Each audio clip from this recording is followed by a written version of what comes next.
She doesn't even really accept herself fully. It's a hard battle. It's a really hard battle. And this is attachment. It's time to talk about Stranger Things and how it gets attachment very right. Now, it might sound strange to pull relationship inspiration from Stranger Things, but bear with me here. There's 5 key pieces that I want to talk about when it comes to Stranger Things and attachment.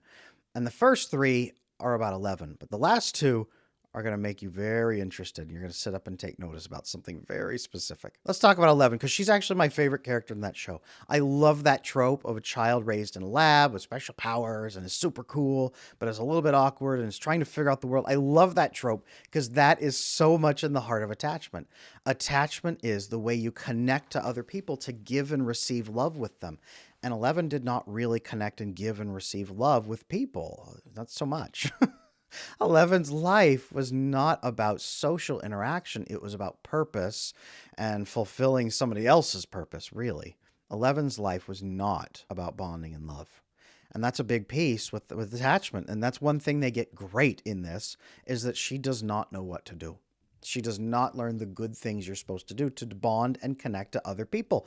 And that is so crucial for her character and for attachment. If you have struggled in your life and not knowing the good things to do because your family didn't teach you, I bet 11's story resonates with you pretty hard.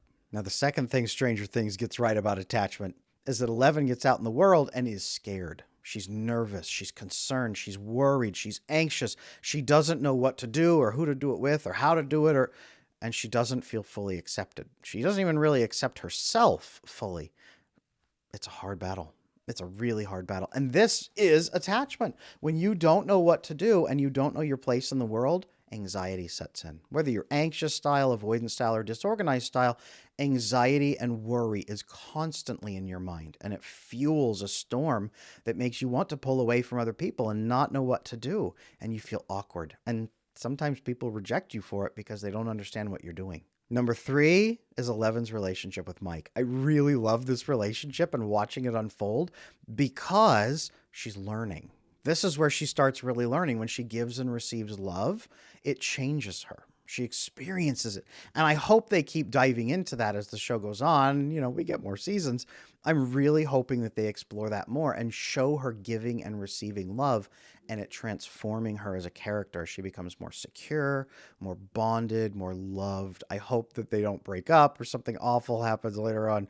I hope that we get to continue seeing her repair that attachment because it's so crucial. We need to see that in our stories, and that's why we root for people who maybe feel a little bit like we do as they start chasing that attachment journey and building that love. And it builds confidence and helps them in other areas of their life too, just like attachment does. Fourth thing that makes Stranger Things a really good attachment resource is that people chase down each other when they're bonded.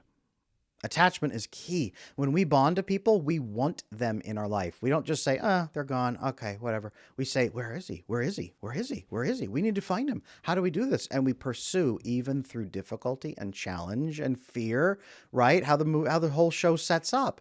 We chase the people who matter to us because we want to know how they're doing and where they are and if they're safe. This is one thing that makes attachment scary is when you don't feel secure in yourself, you know you're going to bond that tightly to somebody else and that you might even go through hardship for their sake and for that connection, for that intimacy. You don't really know what's going to happen and you don't think you're capable of it. That's what makes attachment scary, but it's also what makes attachment so wonderful because when we have it, we do pursue each other. It makes us stick doggedly to that trail and hunt down the other person, whether they have been abducted or have disappeared or whatever the case may be, or if they're just wandering off and we don't know what to do, or if we're wandering off, it pulls us back. And the last piece, number 5, how Stranger Things gets attachment right, and I love this one. It's one of my favorite words, vasopressin. Going through hardship together and surviving it together can make you bond closer to each other. And it opens the door for more vulnerable contact, kindness, bonding, oxytocin bonding. It opens the door for you to work together as a team and really build that connection. So think of all those moments of kindness in the show as they've survived together, as they've fought together, and then they show each other a moment of kindness. That is enhanced by the presence of vasopressin. Going through all that hardship and pain actually bonds them better if they can resolve that hardship and pain together. It makes it better. It makes it so much better. And it's wonderful to see because vasopressin is one of my favorite words, but it is also one of my favorite things because it helps people and crews and groups connect to each other in whole new ways that are wonderful. So if you've loved Stranger Things, and if you want to learn way more about attachment, and maybe if you resonate a little bit with 11, maybe you're anxious, maybe you don't know the good things to do, maybe you want to fix your attachment, maybe you just want to boost your attachment, I've got a great book for you. It's called Slaying Your Fear. There's a link in the description below. Slaying Your Fear by Adam Lane Smith. It runs you through the heart of attachment, how to fix it, how to boost it, all the steps you need.